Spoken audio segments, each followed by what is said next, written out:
Welcome to City Hall, folks. The last question time where the Mayor of London was too much of a coward to appear in public. So this is where we are, City Hall. Hold on, banners, just there, along there. And this is where we are. Nice little sideshow for him. And that's where we are. City Hall. Oh, where are we? Oh, we are. We're at the home of the Toad. Shitty Hall. Home of the gutless cunt Khan. He's hiding away inside. Oh, look, there he is. Look at him. He's fucking wanker. Sorry, that was me. That was it. Just filming there. Oh look, oh, he's got all the little brain dead kids. Oh look. Now, do we notice anything about this? Oh, wait a minute. This is a school in London. Got to point that out. A school in London. Really? Fucking Jesus Christ. What a joke. What a joke London's become. Eh? They scum. Jesus. Anyway, we're here. Cold, miserable, boxing night. But this is what he's driven people to. Look, to be standing out here on a day like this, trying to get that horrible little man out of his office. Like, he ain't got the bollocks to even come out. Cowardly. Oh. Hey, I don't think I've ever detested anybody like him in my life. Look at him. Look at this smug little prick. Let's have a look. To continue building a safer London for everyone. Is that a joke? A safer London for everyone? Really? Yeah, that's why all these kids are dead. Over 1,000 on his watch. Oh look, let's just yeah, sweet. Oh.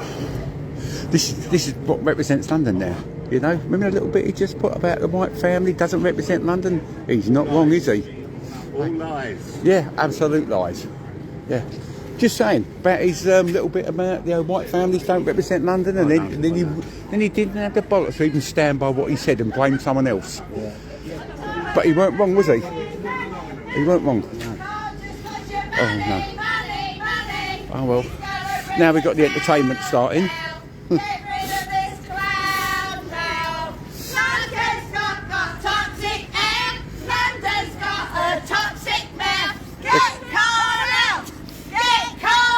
You won't be coming out, don't worry. Get hauling!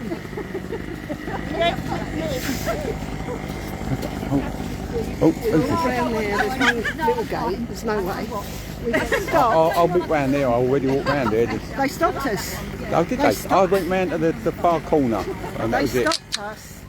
Oh, you went round to the far corner? No, you're not allowed to come round here. You might not. Anybody want to set up the second screen? Because I think Ali's got her projector. I'll help, but I don't know what I'm doing. Someone knows what they're doing. I'm happy to help. Anyway, if you haven't come down here tonight, I've got to say, I don't blame you. It's miserable and bloody cold, it really is. But we would do walk away. Let this little prick think he's won. No, I don't think so. Not at the moment, mate. So anyway, this is our London. Or was our London, sorry. Past tense. We didn't give it away. We paid for these fuckers to take it away from us. It's too depressing to think about. I'm going to go. We're back live at Liar's Time. We got Khan lying through his teeth. Absolutely. This isn't question time. This is another propaganda thing going on from Khan. That is all it's about. These pathetic bloody questions. The only questions that he's had worth answering, he hasn't bothered. Most of the questions have obviously been vetted very, very carefully, so he doesn't have anything real to face. We got people coming on here, these assembly members, supposedly asking questions. They're not. They're just spouting out his fucking same old rhetoric over and over again. The propaganda about the air quality and all the bloody lies is going on and on and on about. But, like I say, what a cowardly little man. He can't come out. He won't come out. No, of course he won't. Piece of shit. And yours weren't, so we're planting more trees Anyway, Sorry, could you bring your... well, you must have seen that the police have arrived. Not that they have any problems. You know, they seem fine. Next door comes to close, not because it's out of trees, but because it's boy. for too long. But we're going to plant more trees. Honestly, be elected on May the 2nd. It's a wind-up standing here. It's a wind-up this crap over and Assembly over. members coming here is Assemblymember Cooper. We don't have very much time left on this section, so please be as brief as you can. Now, what's this question? Thanks very much, Chair. And it's my name's Leonie Cooper, and I'm the Assembly member for Merton and Wandsworth. And yes, I was with the Mayor when the 500,000th tree got planted, 500,000 trees, and it was a great occasion because there were young people there who were talking about their enthusiasm for trees. And we need to keep that enthusiasm going across all the generations and making sure that it's not just politicians who are planting trees, but also we are involving communities. And that's been one of the really good things that the Mayor has done since 2016, is to fund community groups so they can get involved in planting and growing across London to help clean up our city, but also to make it a much more pleasant place. In terms of cars, look, I was also with the Mayor actually back in 2018 when he launched the first low emission bus zone. It's been quite the journey that London has been going on since 2016 to clean up the air. It's been about buses, it's been about taxis, it's been about the ultra low emission zone, but it's not a war on cars, it's about moving the whole of the city to being cleaner as well as greener, as we were just saying. And it's something that we really have to do. The reason it was being launched in Putney High Street was because Putney High Street, along with Brixton Road and Oxford Street, broke the law on the second or third day of every year in January, before the low emission bus zone came in and before the ultra low emission zone was launched thereafter, because the air was so disgustingly filthy. And hundreds of local residents writing to me about the state of the air. They want to go up into Streatham now, don't they? Streatham's the most congested road at the moment through London. All because of the LTNs that he has introduced. And he has the front to talk about clean air when he creates more and more pollution with every one of his road traffic measures. We've just done a big investigation into water. One of the things that we've found out, and our report's just about to come out, is there are issues about the underfunding of the Environment Agency, which is something that the central government for some reason has taken money away. Fault again. So there hasn't, you can't enforce on the water companies because they haven't got the staff to pursue the environmental investigations that they need to undertake. So that needs to happen, and we have been meeting with the Chief Executive of Thames Water privately as well as publicly to get that good interaction going, to make sure that alongside the Mayor that the Assembly is making sure that the water companies step up and recognise that they must take on their responsibilities in a more effective way. Thank you, Chair.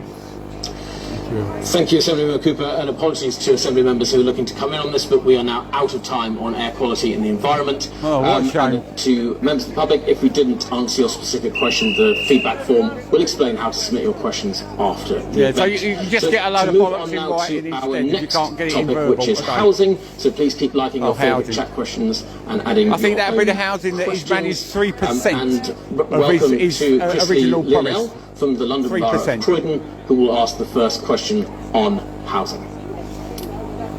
We wouldn't need so much housing if we didn't have so many people. It's quite simple. Christine, the floor is yours. Hi. Hello, good evening to all Assembly members, panelists, and all the members of the public.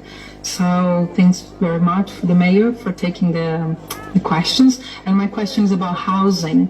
We all know that we are amidst a housing crisis, and wages are not following the astronomical increases in rental prices. And also with the cost of living crisis, more families are being pushed out of London. And we don't seem to have enough savings as a family to buy houses. So what are the plans for family housing? What is the government doing to help families afford housing? Oh, wait a minute, he's going to blame the government again. Thank you for the question. Over to you, Mr. Mayor. Well, Christy, thank you very much for your question. I mean, look, we face a housing crisis. We can't beat about the bush. And this housing crisis is don't have so many people coming. It's really simple. The short explanation is the supply of genuine affordable homes is not met up with the demand. And that's been compounded by the affordable homes we have being sold off under right to buy and not replenished. So for every 6 council homes sold off, in the last 40 years. Every 6, only 1 has been rebuilt in its place. So there's and he's had 8 years. 8 years to rectify something, according to him, that has been happening for 40 years. And we know it was Thatcher that done it. We know it was Thatcher that actually created the right to buy. So yeah, it was Tories that caused this shit in the first place. But this man has had 8 years to do something about it. And he's still at 3% of his vowed, his so-called promise on housing. 3%. Nothing wrong. And the conditions of the home are awful, often mouldy, often damp. That's the context. So what are we doing about it? So since 2016, well, I should say, in my first year as mayor, I asked the question, how many household homes are in the pipeline? So in the year before I became mayor, how many in the pipeline? The answer is 3. Not 3,000, not 300, 3. 3 council homes in the pipeline. We can count the 3. In the year before I became mayor. We're now building more council homes than any time since the 1970s, and yes, they include family homes, 3, 4, 5 bedroom council homes, more homes any time since the 1970s. The number of completions, homes completed, including family homes, more than any time since the 1930s, about 10,000 more a year than the previous mayor, but it's still nowhere near enough. So I put together a group of experts led by Tom Copley, the Deputy Mayor for Housing, those in the private sector, those from councils, those from housing associations, those from experts, and what can we do to increase the supply to meet the demand? And they put forward a business case. Cut the demand. To the government. Basically, it's £4.9 billion a year to meet. Honestly, this is just supply meets. It's quite sickening actually standing here, knowing that the little runts inside hiding away and lying through his teeth to us all. Just unbelievable. Property market is quite depressed. This is our money. Look at it. Look at this building. Look. Seriously, our money. Just as a huge propaganda machine for Sadiq Khan. Because he ran away from the middle of London because that was too accessible, because you could get him in there, but now he's come here, that's virtually impossible to get to. By freezing rates, like, talking about shortage of policing, yeah, we've got police here for whatever. What reason are they here, really? Are we causing problems? No. They had a little moan about the generator. Well, they can piss off. So we're going to kind of do what we can from City Hall, but we've got a fraction of the budget that we need in this area, so we're going to carry lobbying the government, and also I'm afraid we need a change of government to have a situation where change to a Labour government, that'd be great, wouldn't it? Hey, if you think Labour or you think Khan has fucked up London, Jesus Christ, wait till you get a Labour government. So it will be absolutely nationwide fuck up. Sakina Sheikh next, please. Assembly Member Sheikh. Who? Thank you, Chris Lee, for that really important question. And I think for me, it's not just about making the thing sure is, they're not even questions. They're not questions. These are people just spouting out and continuing the lies that he tells all year round. And they're there. These are our assembly members. To chair the Planning and Generation Committee, because we look at exactly that. How good design, led by the Mayor's policies, can make London feel inclusive for families. But you're really spot on to talk specifically about the housing crisis. The Mayor's absolutely spot on. This has been decades in the making, and what do we have in common? Decades in the making of a housing crisis and a Conservative government for the last 14 years. So I think actually those things aren't a coincidence. And a Mayor of London that has more power in London than the government. So why is he still blaming central government for what he does? That just astounds me. They have escalating rent. They cannot afford to live in this fantastic city because their landlords have no checks and balances, and Section 21 no checks and balances. Okay. To kick people out of their homes. The point is, the more checks and balances you put on private landlords, the less people are likely to actually want to own a property to rent out. As a landlord, I think I know what I'm talking about. You have it. Don't talk to me about there's no checks and balances. Absolute crap. Which has only very recently been passed, despite it being 4 years in the making, and I just don't understand why this government has dragged its heels year after year on making sure that renters in London and people in London can get the support they need to thrive and have the safety of housing. So I think not only are we in a sort of housing crisis, and although we're doing everything we can from City Hall, in particular, the most home completions since the 1930s that we've heard about, the most social housing starts from the 1970s that we've heard about. But actually we're on the front foot about more progressive parts of how we ensure our housing market can be world leading in terms of our retrofit. So we've seen a huge and fantastic programme of retrofit a couple of weeks ago in the Mayor's budget, a huge amount of money going towards adult education to skill up Londoners in the green industry so that we can have more people sustainably working to help retrofit our homes. So bring yes, them on absolutely camera. we're in a housing Don't know. crisis. Absolutely we need the government to pull out their finger and finally put the rights back into renters' living conditions. And actually I think we probably just need to change the government because they've demonstrated they can't do their job properly. But absolutely we should be proud of the record we have in London. But we just... Could you draw your comments to close, please? We're getting close. Say, this is not a question. Absolutely not a question. This is question time.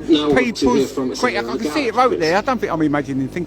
People's question Thank you. time. Good evening, I'm Assembly Member Garrett. I'm actually the Assembly Member for Croydon and Suffolk. Let's have a look what he's got to to say. say. Very close to my heart. The question was about family housing, and it's great disappointment to me that the Mayor's plan doesn't really prioritise family housing. When Labour were in control of Croydon, they prioritised demolishing family homes to build blocks of flats.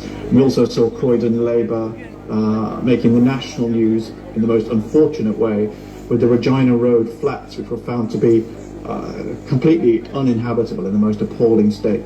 And Croydon Labour actually said they were to tackle bad landlords. They set up a register, and what turned out was that actually the Croydon Labour group running the council were the biggest slum landlord in Croydon.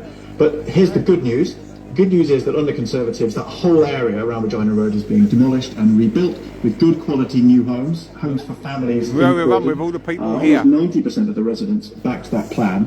And I think just in that small example in Croydon, you see the difference between Labour politicians who are making speeches but ignoring the real problems, while Conservatives are actually getting things done and improving people's lives. And that's what we're seeing here in Croydon, and I really wish we could see that across London.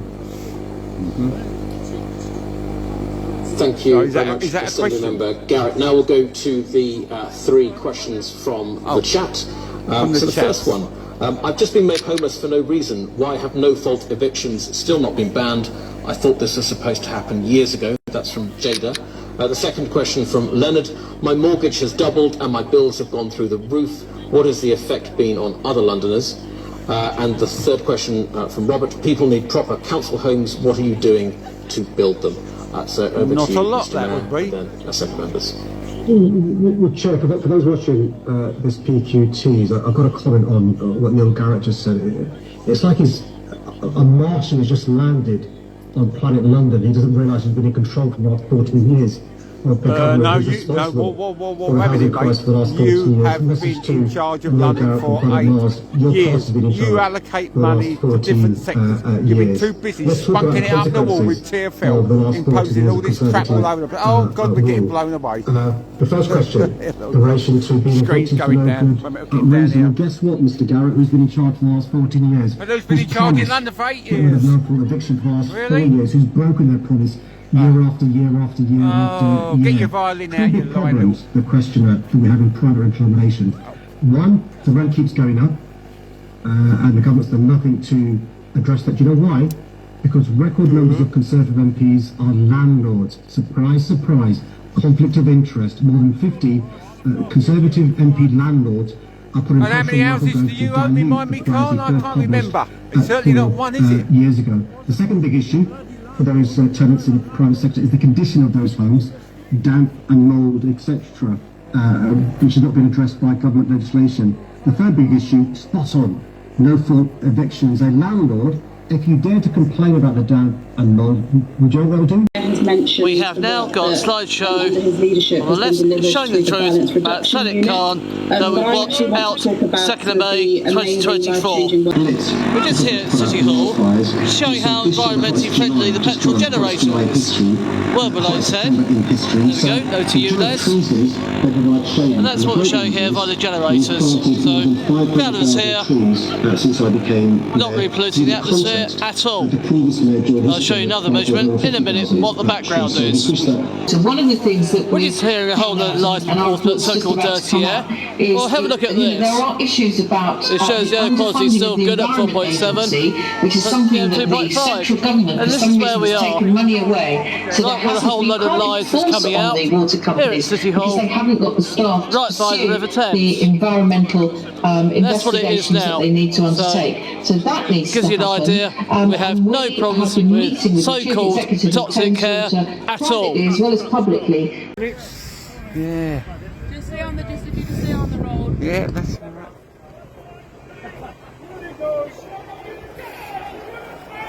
You little coward! Coward! Wankers! Wankers! Fucking wankers, you cowards! You scum! Fucking cowardly cunts. Well, we're somewhat after the end of so-called people's question time, and Chicken Khan didn't face the public, but just to show, we leave practically no trace of what we've done, and just to confirm where we are, that's where we are, City Hall. Just show everybody where we were. So, I'll look at the stream at some point and, well, highlight bits of it.